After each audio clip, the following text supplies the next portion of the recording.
살다 보면은 위로가 필요한 순간이 있습니다.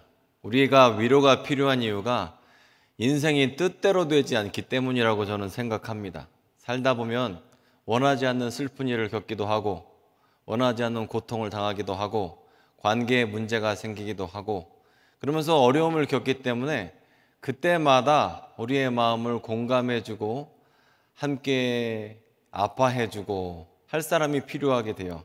그래서 위로를 받게 되면 우리는 그때 우리 안에 있는 이 노폐물과 같은 감정이 다 해소가 되게 됩니다. 제가 작년에 우리 노사연 권사님의 바램을 함께 불렀었잖아요. 기억하시죠?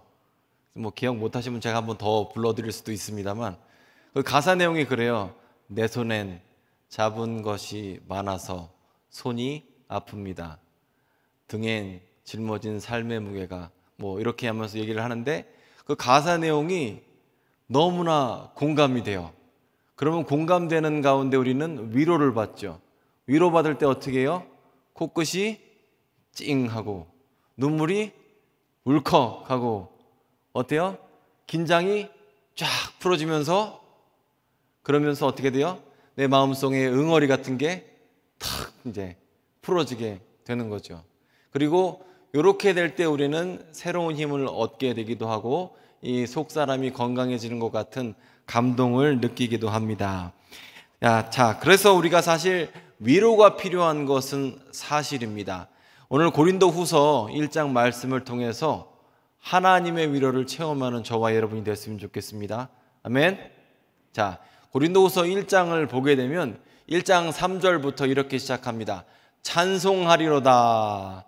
하나님을 찬양하는데 그 찬양의 대상이 누구냐면, 보십시오. 보면 우리 주 예수 그리스도의 하나님이시오, 자비의 아버지시오, 모든 위로의 하나님이시며, 즉 우리 하나님을 찬양해야 하는데 그 이유가 우리 하나님은 위로의 하나님이시기 때문에, 자비의 아버지시기 때문에 찬양을 한다. 사도 바울은 이렇게 선포하고 있습니다. 그러면 사도 바울이 왜 찬양을 하고 있는 것일까요? 그 상황에 대해서 설명을 하고 있는데, 사도 바울은 지금 심각한 삶의 문제를 겪고 있습니다. 즉 하나님의 부르심을 따라 복음을 전하면서 어려움을 겪게 되었는데, 그 어려움이 사도 바울의 표현에 의하면 사형선고를 받은 것과 같았다 그래요.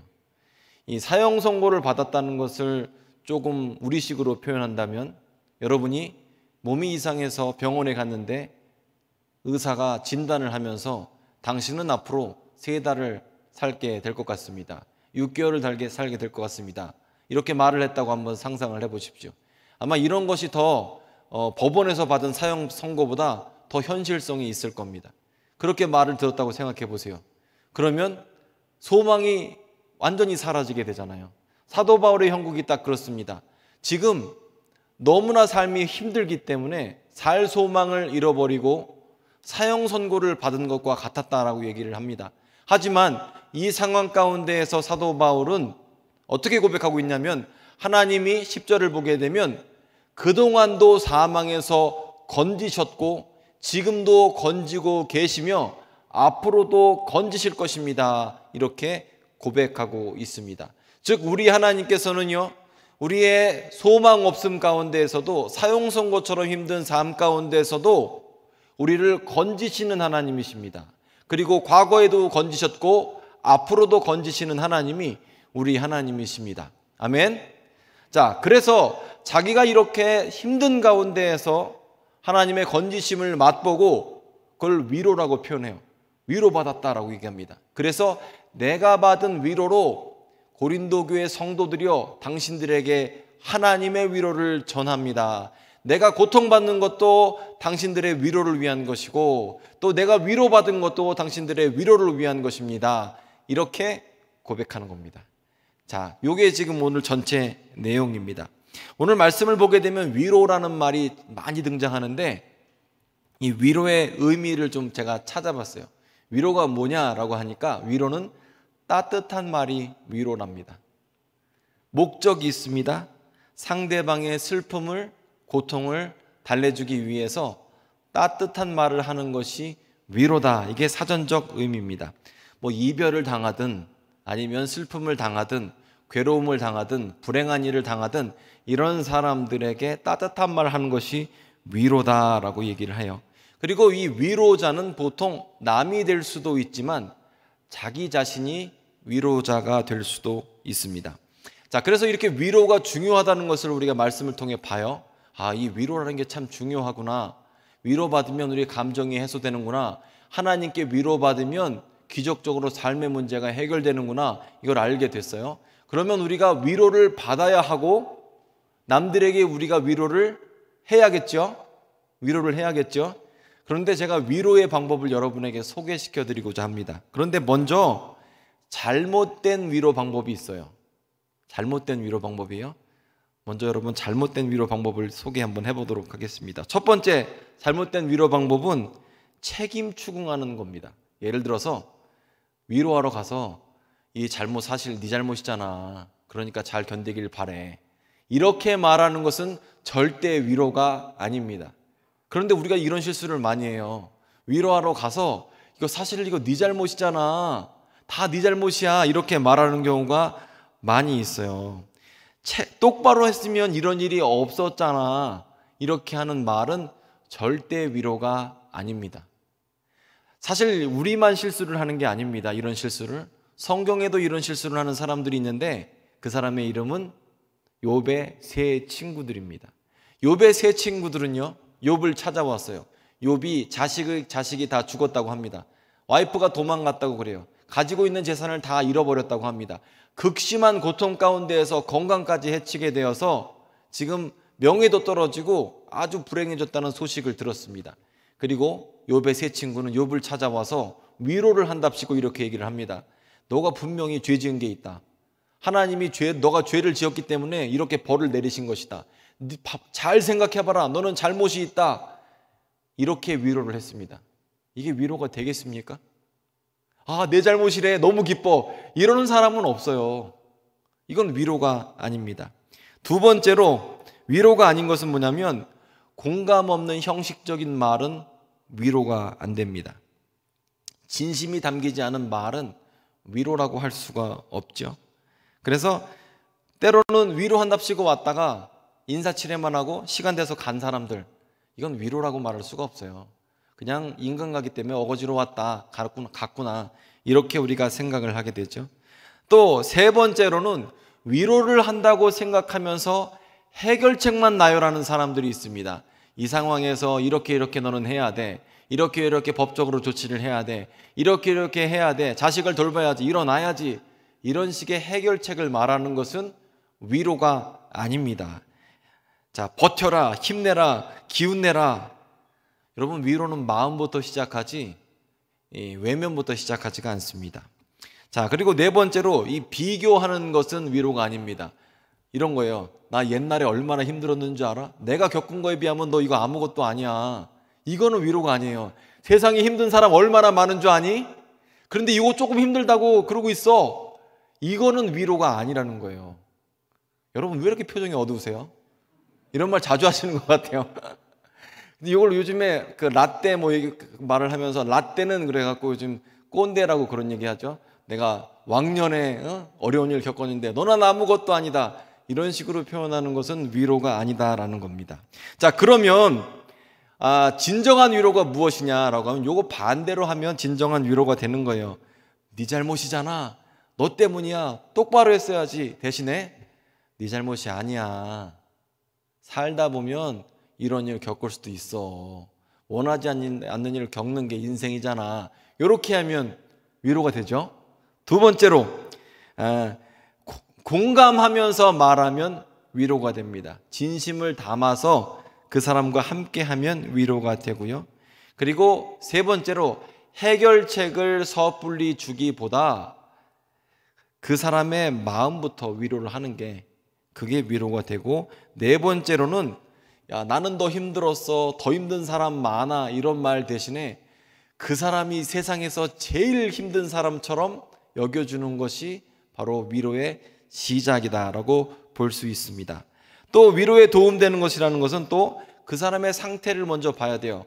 화가 얼만큼 났는지, 얼만큼 우울한지, 얼만큼 슬퍼하는지를 인식하는 게 중요하고요. 그리고 그 일에 대해서 논리적으로 인정해 주는 게 중요해요. 나도 너였으면 화가 났을 거야. 나도 너였으면 슬펐을 거야. 이렇게 논리적으로 정리해 주는 게 필요해요. 그러면서도 칭찬해 주고 인정해 줘야 됩니다. 그런데 너 참 잘 버티고 있구나. 너 이렇게 힘든데 그럼에도 불구하고 같이 해줘서 고마워. 이렇게 인정해 주는 말을 하면 위로를 받게 돼요. 또한 여기서 하나 더, 심각성을 좀 낮출 필요가 있어요. 너 생각하는 것보다 지금 상황이 아주 심각하지 않아. 이렇게 심각성을 낮추면서 사실을 적시하도록 하는 것도 중요하고요. 그리고 또한 이 사건을 통해서 조금 더 나아질 거야. 레벨업 될 거야. 정금같이 나오게 될 거야. 하나님이 일하신다. 이렇게 말을 하면 위로받을 수 있다라고 이야기를 합니다. 자, 하지만 위로에서 가장 중요한 것은 뭐니 해도 공감입니다. 예전에 드라마에서 이런 대사 나온 것 기억하세요, 여러분? 아프냐?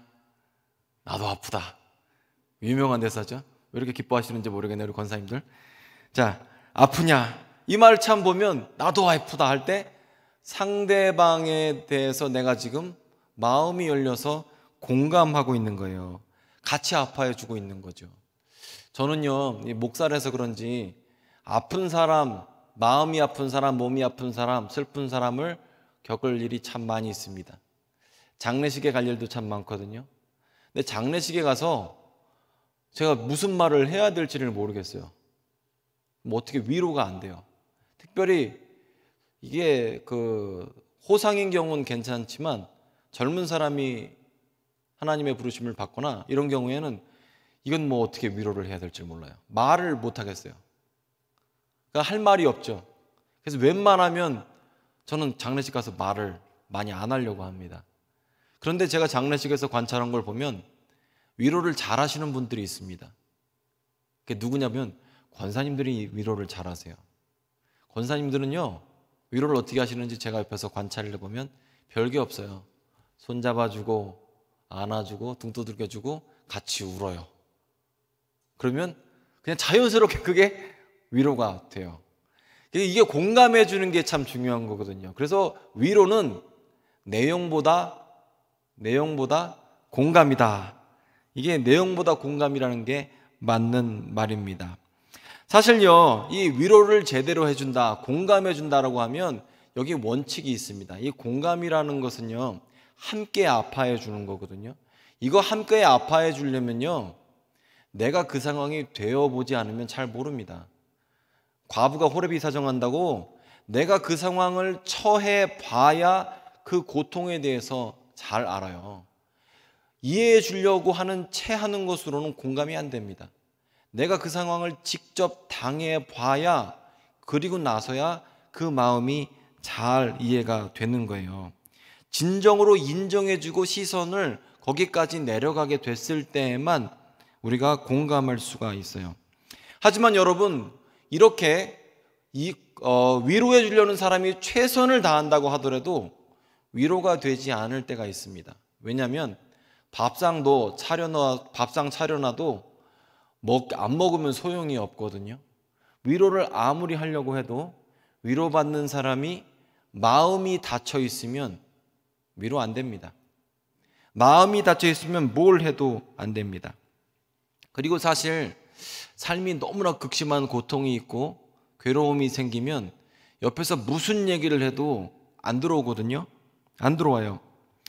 그리고 또 위로받는 것을 굉장히 자존심 상해하는 사람들이 있습니다.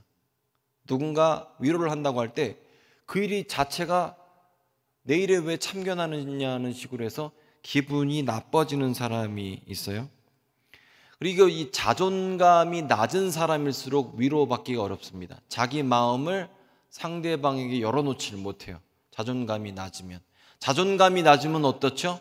여러분 잘 아시지만 자존감이 낮으면 자존심이 이렇게 세죠. 자존심이 센 사람은 자기 마음에 대해서 아는 척을 하면 기분이 나빠요. 자존감이 낮으면 누군가 공감을 해준다고 해도 그냥 받아쳐버립니다.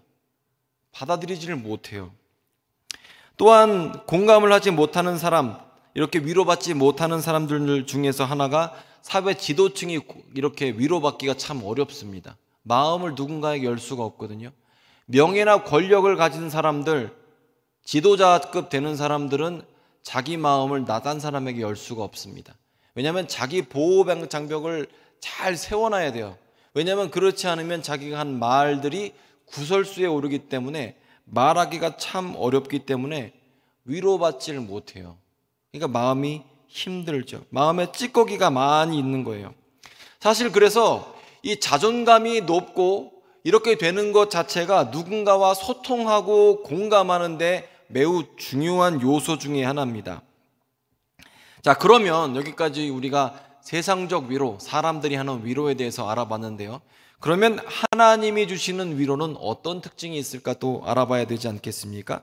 첫 번째로 하나님께서 주시는 위로의 특징이 있는데, 먼저 방법으로 보면 하나님이 위로하실 때에는 직접 말씀하시는 경우도 있어요.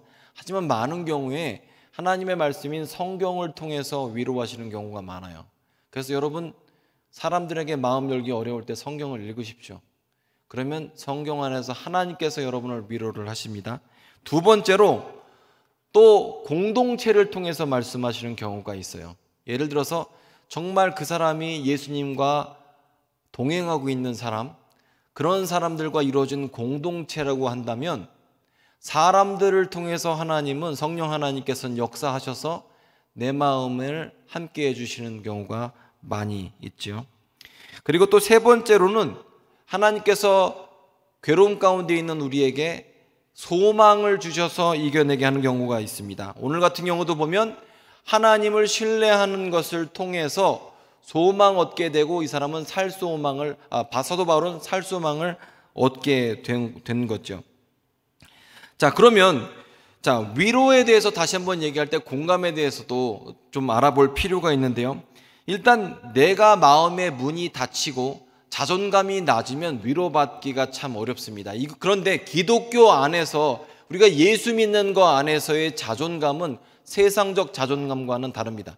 같은 점은 무엇이냐면 자존감이라는 것은 사랑받는 것에서부터 시작되거든요. 그래서 학대받은 어린이와 학대받지 않고 사랑받은 어린이와는 다르잖아요. 그런데 이 사랑받는 것을 통해서 우리는 자존감이 높아져요. 그 사람의 그 존중됨이 그 사랑받는 것에서 또 시작됩니다. 그런데 우리가 예수를 믿을 때 어떻게 시작하죠? 제일 처음에 하나님이 나를 사랑하신다는 것부터 시작합니다. 이게 1단계예요. 1단계가 안 되면 아무것도 안 되죠. 하나님이 우리를 사랑하신대요. 그러면 우리가 하나님께 묻는 질문이, 하나님 도대체 왜 나를 사랑하십니까? 이거부터 되는 거예요. 하나님 왜 날 사랑하세요? 난 사랑받을 이유가 없는데. 정말 날 사랑하십니까? 이거 갖고 시작을 합니다. 그런데 하나님의 사랑, 십자가에서 피 흘리신 예수 보혈 안에 있는 하나님의 사랑을 경험하게 되면, 내가 사랑받는 존재라는 것을 깨닫게 되고 나면 이 사람의 특징이 뭐냐면 하나님이 내 삶을 인도하신다는 것을 인정해요. 내가 과거에 예수 만나기 전에 그 사람 만난 거 정말 실수라고 생각했다. 내가 그것 때문에 고생한 거 생각하면 정말 잘못된 일이었다. 여러 가지 과거에 있었던 일들에 대해서 예수 믿고 나서 하나님의 사랑을 받아들여 놓고 보니까 그 일도 감사하게 되고, 내 삶에 있는 오점인 줄 알았는데 그 실수 같은 일도 지금 생각해 보니까 나를 이 자리에 있게끔 하는데 중요한 역할을 했다. 우리는 인정하게 되고, 모든 것을 협력하여 선을 이루신 하나님의 다스리심, 하나님의 주권에 대해서 인정하게 됩니다. 즉 무슨 얘기냐면, 우리가 하나님의 사랑받은 자가 되면 나는 자존감이 생겨요.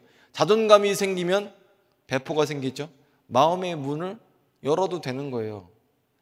여러분, 전쟁할 때도 마찬가지인데 성 안에 군사가 너무너무 많아요. 무기가 많아요. 그러면 제가 만약에 성의 성주라면 저는 문 열고 그리고 밖으로 병력을 내보내서 싸울 것 같아요. 근데 반대로 성 안에 병력이 별로 없어요. 그러면 저는 어떻게든지 방책을 세우고 문을 걸어 닫을 것 같습니다. 마찬가지로 여러분이 자신감이 생겨요. 자존감이 생겨요. 그러면 문을 열 수가 있죠. 남들과 소통할 수 있죠. 위로를 해줄 수도 있고 받을 수가 있습니다. 그래서 첫 번째 단계는 뭐냐면 하나님의 사랑을 인정하면 우리는 위로받을 수 있는 사람이 되고 위로해 줄 수 있는 사람이 됩니다. 그리고 하나님께서 주시는 위로의 특징이 뭐냐면요, 사람이 주는 위로의 특징은 감정적 해소의 목적이 있습니다. 내가 아픈 감정, 슬픈 감정, 괴로운 감정이 없어지면 위로받은 거예요. 그런데 물론 이것도 매우 중요합니다. 다시 일어나게 하고 다시 일할 수 있는, 다시 소망을 품을 수 있는 중요한 그릇 중에 하나가 이렇게 사람으로부터 위로받는 이 감정적 해소입니다.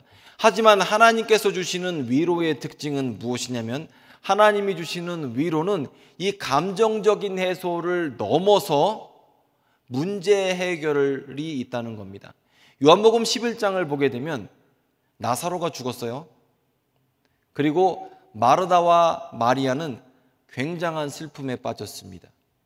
예수님께서 나사로가 죽은 지 3일 만에 마르다와 마리아에게 오셨습니다. 그리고 마르다와 마리아가 슬퍼하는 모습을 보면서 같이 공감을 하십니다. 그래서 같이 우셔요. 예수님이 우는 본문이 별로 없는데 요한복음 11장에서 예수님이 우는 장면이 등장하게 돼요. 그리고 주변 사람들이 그렇게 얘기를 합니다. 아니 눈먼 사람도 뜨게 하는 이 사람이 나사로는 고칠 수가 없었더냐, 이렇게 얘기를 하세요. 그런데 예수님은 지금 나사로의 무덤에 가서 슬픔의 근원이었던 나사로의 죽음을 바꾸십니다. 그래서 나사로를 다시 살리시죠. 즉 예수께서 우리를 위로하실 때, 하나님께서 우리를 위로하실 때 우리와 공감하시는 것을 넘어서 문제 해결을 하시는 분이 우리 주 예수님이시다는 거죠. 자, 그리고 하나님께서 우리를 공감하실 때를 잘 생각해 보면요, 우리가 나하고 비슷한 처지에 있는 사람한테 공감을 하지 않습니까? 그런데 하나님께서 우리를 위로하실 때 어떻게 위로하시냐면 예수님을 통해서 위로하십니다. 예수님은 어떤 분이십니까? 하늘 높은 곳에 계시는 분이 아니에요. 그는 근본 하나님의 본체시나 하나님과 동등됨을 취할 것으로 여기지 아니하시고 종의 형체를 가지사 사람들과 같이 되셨다고 얘기해요. 즉 예수께서는 하나님이심에도 불구하고 인간의 몸을 입으셨고 우리와 똑같이 배고프셨고 피곤하셨고 또 억울하셨고 배신당했고 우리가 겪는 모든 고통을 함께 하신 분이에요. 그래서 예수께서 우리와 같이 낮아지신 그분을 보면서 성육신하신 예수님 가운데 우리는 위로를 받게 돼요. 주님이 하늘 높이 계신 분이 아니라 나와 함께 하신 분이라는 것을 알기 때문에 예수님이 성육신하시고 이 땅 가운데 오신 것을 통해서 위로를 받게 됩니다.